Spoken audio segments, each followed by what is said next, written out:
You are welcomed by the channel, Home Issues. And we begin.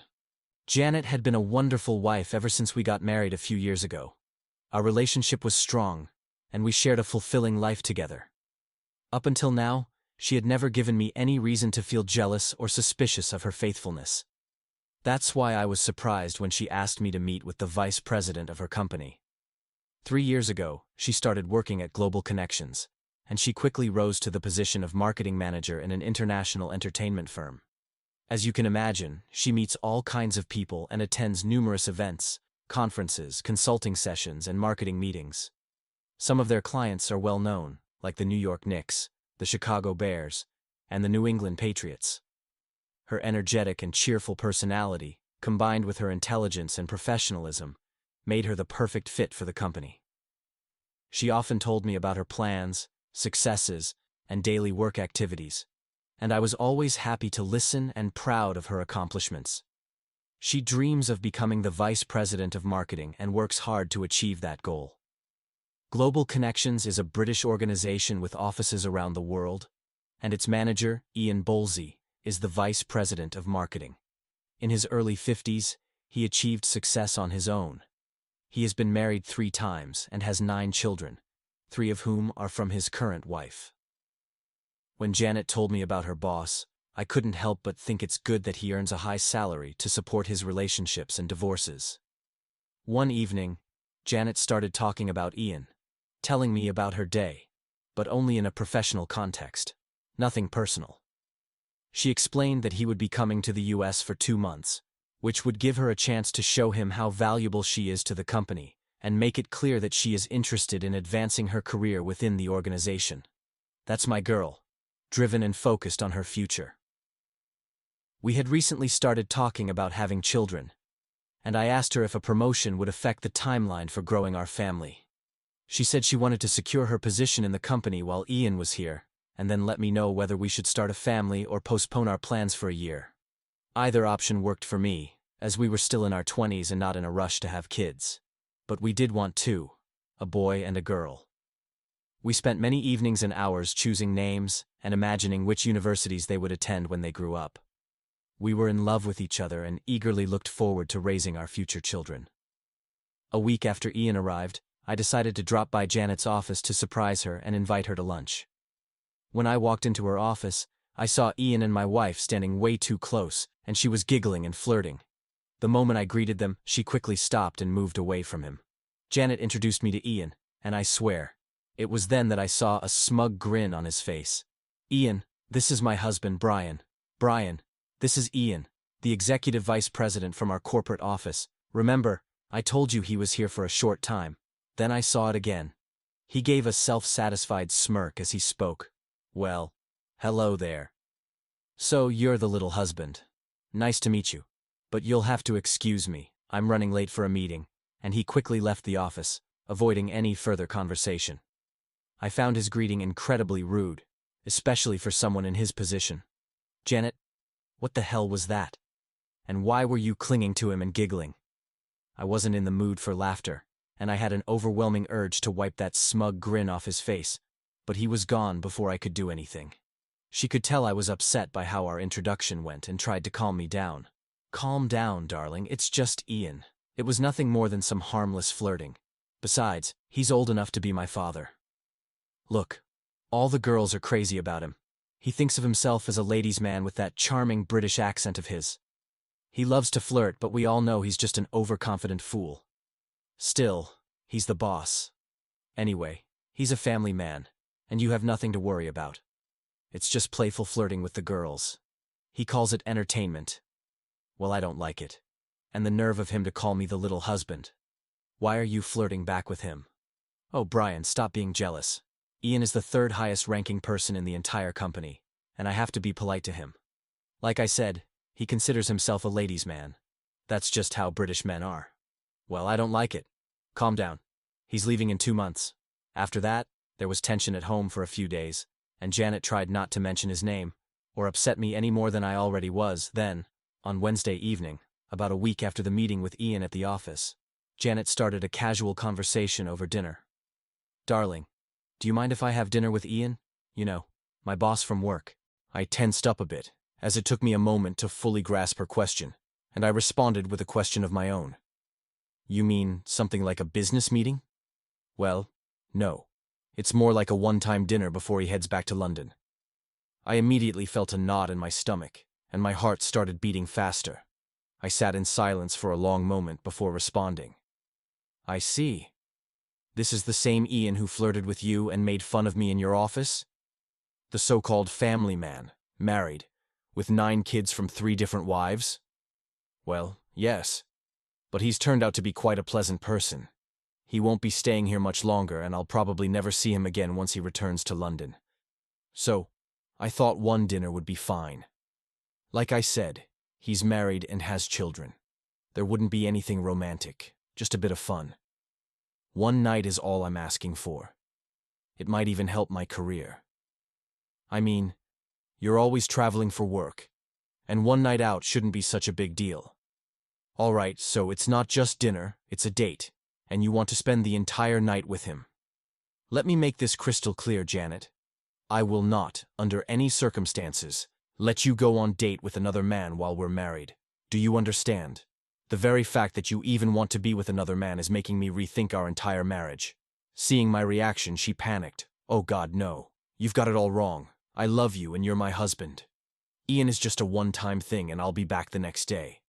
Nothing between us will change and he'll disappear from our lives forever. My God, it's just one night. I looked at her with fury in my eyes and simply said, "Get out of my life." I'm filing for divorce in the next few days. Then I stood up, walked to my closet, packed a bag of clothes, and left. She kept begging me to come back as I drove away from what was once our happy home. In less than 30 minutes, my once happy marriage had turned into a complete disaster. The calls from my loving wife started almost immediately, followed by a flood of text messages, in which she professed her love and insisted that no one else would ever take her place in my life. In the next message, she tried to convince me that I was still her loving husband, that it was all a misunderstanding, and that I needed to come home. As I drove, I kept telling myself that if she could be swayed so easily, our future as husband and wife was in jeopardy, and it would take serious effort to repair the damage, if that was even possible. I stayed away for 2 nights, ignored her calls, and took time off from work, asking them to tell her I had gone out of town on a business trip. Janet. Ever since Ian showed up at my office, all the women at work were captivated by this strong, handsome man who drew everyone's attention. Him. He was tall, well-built, and spoke with a mesmerizing accent that was both charming and hypnotic. From the moment we met, it became clear to everyone that he had taken an interest in me. His compliments, private meetings, shared lunches, and all the extra time he spent with me made other women envious. Each of them would have jumped at the chance to be with Ian, married or not. The married women were even more vocal, encouraging me to take things further. "Janet, he's asked you out a few times already. Any one of us would switch places with you in a heartbeat. He's so handsome, and that accent makes us all swoon when he talks. Accept his offer, and have fun with this powerful man. You may never get another chance like this. Brian doesn't need to know, and Ian will be back in London soon, so there wouldn't be any issues later on." The girls from the office kept pressuring me every day, and eventually, I gave in. Deep down, I knew I could never act behind my husband's back, so I came up with the idea of asking Brian to let me go on this one date. Just once, and then everything would go back to normal. The girls assured me that Brian would understand and grant me this one night at least. That's what most of them said. When I told him about it that evening, I was shocked by his anger. It wasn't supposed to happen this way, and now he's gone. I can't believe he just left like that. I never thought he would be so upset. In desperation, I called Gail, one of the girls from work. Gail and I had started working in the same department on the same day 3 years ago, and we have been inseparable since. Crying into the phone, I said, "Gail, it's Janet. He's gone. He left me." "Janet, what are you talking about?" I told Brian that I wanted to have dinner with Ian, and he just walked out on me. He stood up, packed his things, and stormed out of the house. He even mentioned divorce, and now I'm afraid I've lost him. Nonsense. He's just angry. You hurt his fragile male ego, but he'll come back. You haven't done anything yet, and he knows that. He may sulk and be mad for a few days, but he'll forgive you. We'll figure out another plan to get you and Ian together. Trust me. I don't want this. I only need my husband. Janet, relax. Have a glass of wine. Take it easy. I'll see you at work tomorrow. The planning of her affair continues. Brian returned home 2 days later and moved into the second bedroom. Gail was right. Brian was furious, more than anyone could have expected. Although Brian loved Janet, he was ready to divorce her if she mentioned Ian's name again. At the very least, marriage counseling seemed inevitable. For the next week, Janet did everything she could to earn Brian's forgiveness.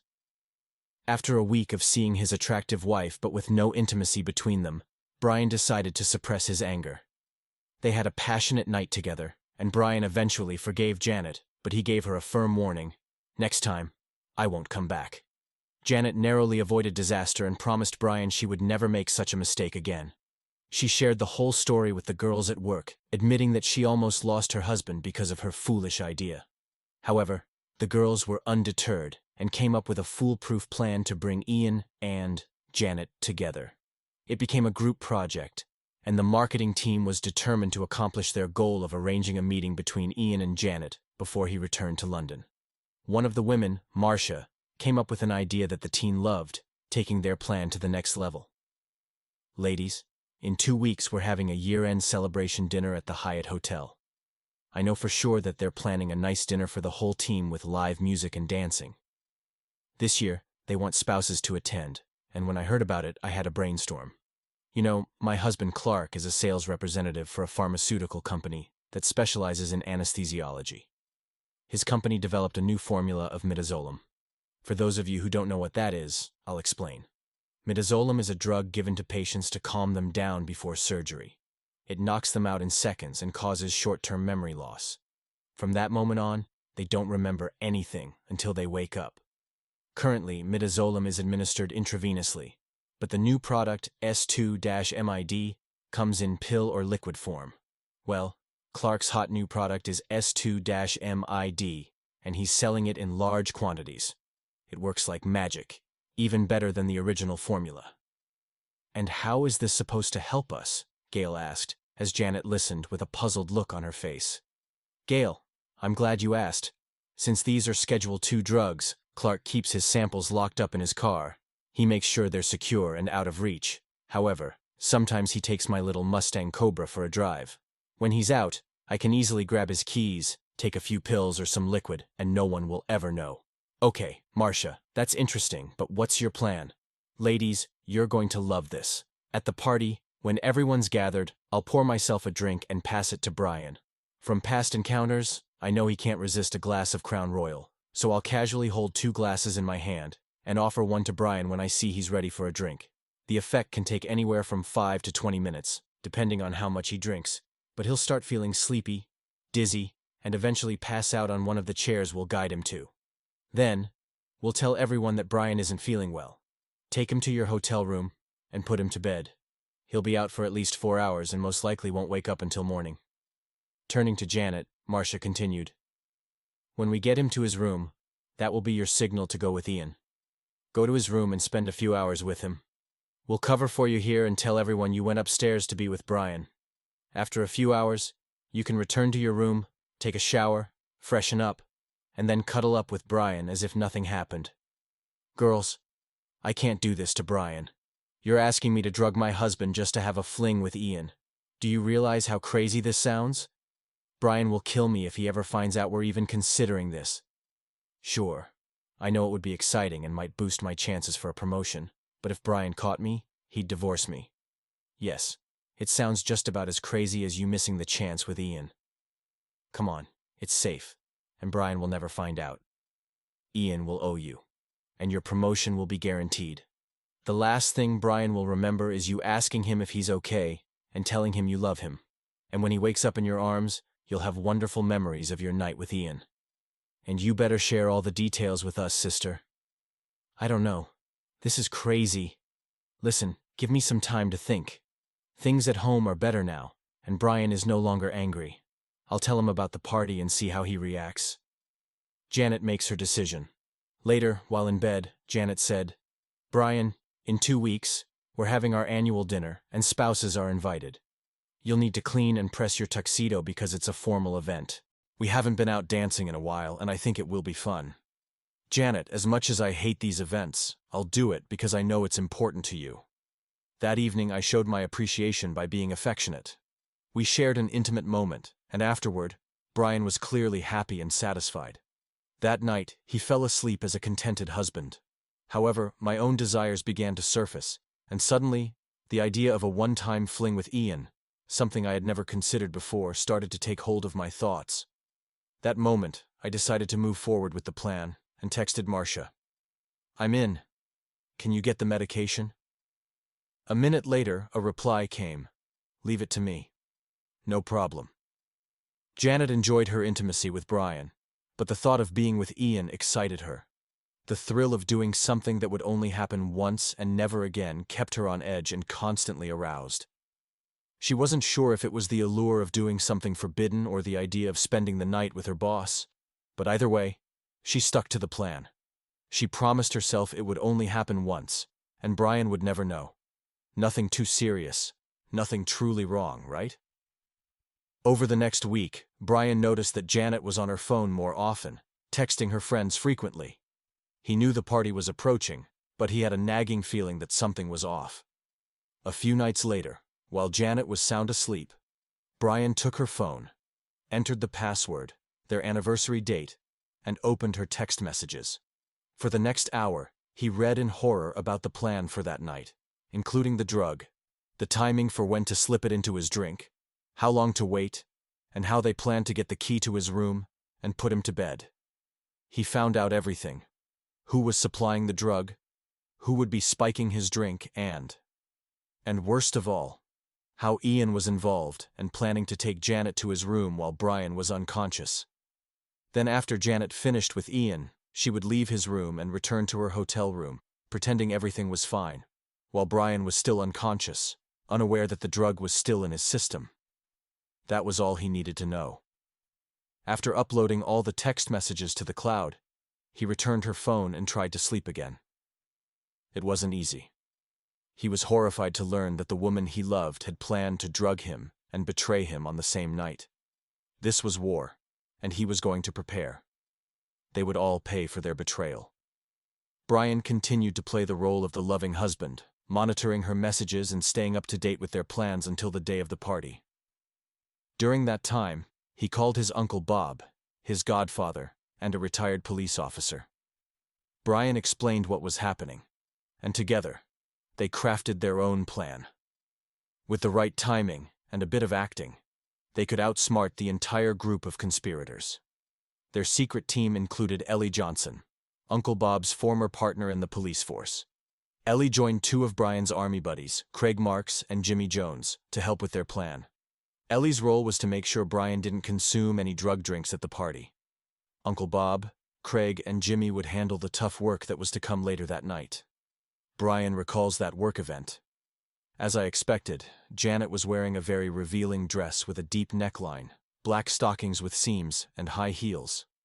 Her makeup and hair were flawless, and it pained me to realize that she wasn't dressing up like this for me. The fact that she was doing this for another man was a betrayal I would never forgive. "You look very sexy tonight, darling. Is this all for me?" "Of course, dear. I want you to show off your beautiful wife and be proud of her." I almost choked, hearing how easily she lied to me. This woman was planning to drug me and sleep with another man right under my nose. She didn't care that I would be humiliated in front of all her colleagues, who were fully aware of what she was up to. No. All she cared about was being with this guy. And I still couldn't understand why she was risking everything for a one-time fling. As my dear old dad once told me, women sometimes can't grasp rational thinking. We arrived at the party, and Janet's friends quickly surrounded her, pulling her into a circle where Ian stood. I followed them, scanning the room for Ellie, Bob's former police partner, who was nearby. We had planned for Ellie to help with the drinks to ensure I wouldn't be drugged. I spotted her off to the side as I approached the group surrounding Ian. Unfortunately, I couldn't stand next to Janet because she was now beside Ian, who had his arm around her waist, laughing and telling jokes. My instinct was to pull her away from him, but that would have ruined our plans. So, I just stood there, watching her actions, and it caused me immense pain. My stomach twisted, and bile rose in my throat as my anger intensified. She was so captivated by Ian, giving him all her attention. In that moment, I didn't exist in her world. I stood near some other guy, watching Ian perform for a crowd of onlookers. That's when Ian noticed me and decided to have some fun at my expense. "Well, look who's here," the accountant. "Welcome, little man," he said with a malicious grin. At that moment, Janet saw my face and suddenly realized that it was Ian, not her husband, holding her close as he continued. "You know, Brian, I've got a few jokes you'll appreciate. What do accountants use for birth control? Their personalities." Everyone looked at me and laughed, including Janet, which, I admit, hurt my pride. He continued to humiliate me in front of the entire staff, and my wife did nothing to stop him. It was incredibly painful. But I had to keep my cool and let our plan unfold. The jerk was having a great time now. "Did you like that one, Brian? You're a typical boring accountant, you know." Then he rattled off another dozen accountant jokes, and each time, everyone, including my wife, just looked at me and laughed. "Your wife has amazing W2 sneakers." My wife found that amusing. "Oh, baby, let me withhold you." The women around just giggled. Technically, sex with an accountant is a charitable contribution. Janet laughed even louder as my humiliation became unbearable. In Brian's office, Iris means I'm really sexy. My anger was building. "If I help you fool Uncle Sam, can I be next?" That was enough. I had reached my limit. That was all the humiliation I could take. I turned and started to walk away, and he kept tossing jokes my way. Laughing, Ian called out as I left, "Come on, Brian, come back, little man." I was just joking. Rage consumed me as I walked away. Sure, Ian was a few centimeters taller than me, but keep in mind, I'm not a small guy at 185 centimeters tall and weighing 90 kilograms. I could break that Englishman in half in 2 seconds if I wanted to. Of course, Janet knew that. But at that moment, I wasn't so sure. The only thing I was certain of was that these idiots had to pay the price for the disrespect they were showing me. What on earth was Janet thinking? Was she under his spell? Did she really think I would just accept this disrespect? As I walked away, I suddenly felt someone's hand wrap around my waist, and to my surprise, it was Janet. Honey, he was joking. "Come with me." I gave her an angry look and said, "Are you out of your mind? You stood there, while he had his arm around your waist, laughing at me with everyone else, while he openly humiliated your husband. And now you want me to go back to him? What kind of loving wife does that? I've never been so humiliated in my life. For God's sake, I make more money as an accountant than any of those jerks, and you just went along with him like I was a clown. Just go, Janet. Go back to that loudmouth. You two deserve each other." "Brian, I'm so sorry. Please, don't be mad. Let's sit and talk at our table for a few minutes." We eventually made it to our table, and I noticed Ellie a few meters away, observing the situation. Janet continued to focus solely on me, trying to calm me down, and after my second drink, I felt a bit more relaxed. Then, out of the corner of my eye, I saw Ian approaching our table with a foolish grin on his face, reaching out to shake my hand. "No hard feelings, buddy. Get lost, jerk," I said, surprising everyone at the table. Shocked by my outburst, Janet said, "Brian, he's my boss. Please don't talk to him like that." That's when this arrogant guy had the nerve to ask my wife to dance. "Janet, it's fine. I hurt the little guy's feelings. Want to dance?" She shot me an angry look after I told her boss to get lost, then took his hand and led him to the dance floor. After 3 dances, my glass was empty, and that's when Gail and Marcia came over to the table and sat next to me. I noticed Marcia was holding 2 drinks, and I knew it was time for their plan to unfold. Ellie saw everything and began to take action while the girls tried to distract me. "Brian, Ian just has that British sense of humor. Don't take it so personally. Janet loves you, and she's just trying to impress her boss. Here, I brought your favorite drink, Crown Royal on the rocks. I was doing my best, and I saw the girls panic when I said, "I don't know. I've already had too much to drink. Maybe I should just leave Janet here and go home." Both of them shouted for me to stay as I stood up to leave. I turned away from the table just in time, with the glass in my hand, and when Ellie passed by, I discreetly switched drinks with her. Then, I sat back down and began sipping the watered-down Crown Royal that Ellie had prepared. She kept the original glass as evidence, in case it was needed later. "Maybe you're both right. I'll just be the boring accountant. Let her flirt with her boss and sit here showing everyone that I'm just a clueless fool," I said, draining the entire glass. The look on Marcia's face was priceless.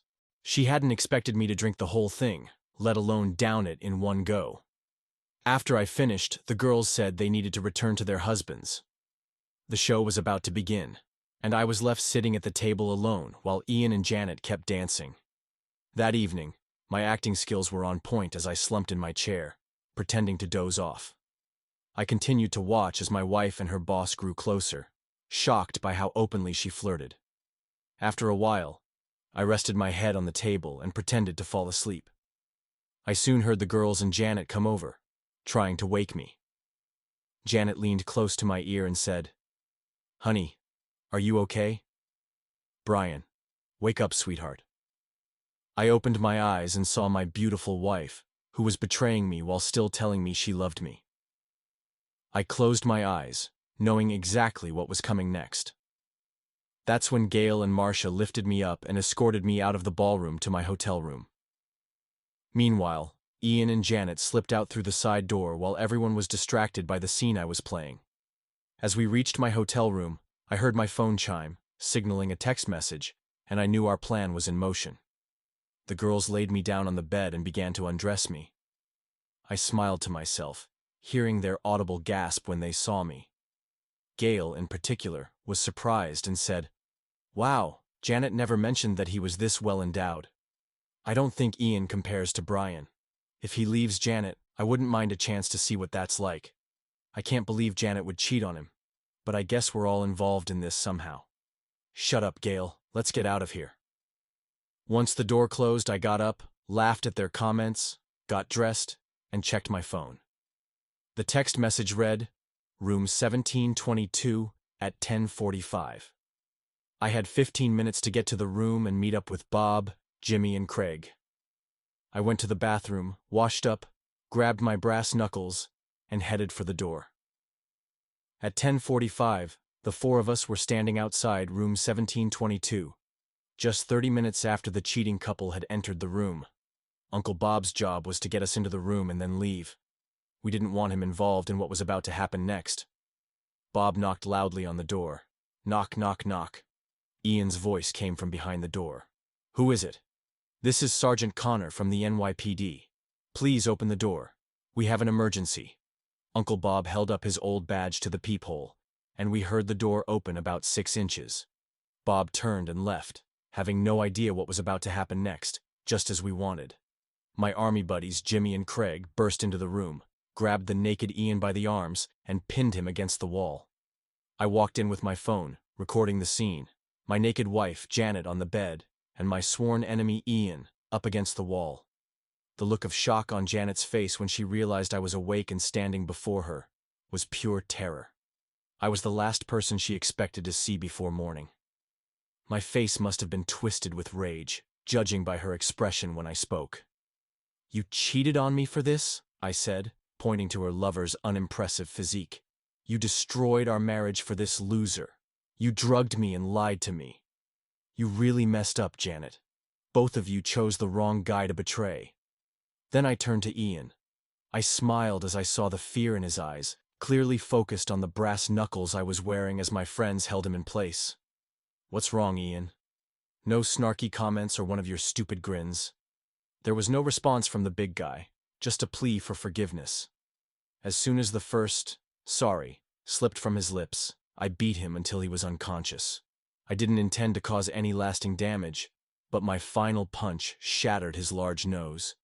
Blood splattered everywhere as he collapsed to the floor, half conscious, crying like a frightened child. Turning to Janet, I said, "I'll probably end up in jail for this, but right now I don't care." I'm sure you'll testify in defense of your lover because he's all you've got now. Yes, Janet. I knew about your plan to drug me, lie to me, betray me, and then sleep with this guy. Seeing the evidence of her infidelity, I added, you even went through with it while I was drugged in our hotel room downstairs, without caring about the potential side effects of the medication. And on top of that, you plan to come back to me, pretending to be my loving wife, telling me how much you care, how I passed out at the party, and how you and the girls took care of me all night. Well, my plan was much simpler. As tears began to stream down her face, I continued. First, you won't be coming home until noon tomorrow. You won't call or text me. Tomorrow morning, you'll be served with divorce papers right here at the hotel. The courier is instructed to wait until you sign them, and he'll have your signature notarized. I'm not playing fair with this divorce. You'll get the house, which has about $80,000 in equity, but I'll keep all of our savings and retirement funds. I've already emptied our accounts and canceled your credit cards, so don't bother checking the balance. The terms of the divorce state that you agree not to receive any support from me, and we'll go our separate ways. And God willing, I'll never see your unfaithful face again. Your car is paid off so you can keep it, but all the bills, insurance, gas, electricity, and the mortgage are now your responsibility.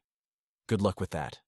As for this guy, I'll be sending these videos of you two to his wife, and I'm sure that'll make marriage number 4 for your lover. You've got some catching up to do, but I'm sure you'll sleep with enough guys to reach that soon enough. Oh, and one last thing. If you sign the divorce papers tomorrow morning, we can part ways quietly, and no one will have to know about your shameful actions. If you don't sign, I'll send the videos to your mom and dad and explain why I'm leaving you. I'll also make sure both of you lose your jobs and destroy your reputations in this industry. We both know how important your career is to you. I don't want to do this, so just sign the papers by 9 a.m. tomorrow, or the life you know will be over. My things will be gone from the house, and whatever's left, you can throw out or donate to charity. Janet, now sobbing openly, tried to speak. Baby, please talk to me. Don't do this.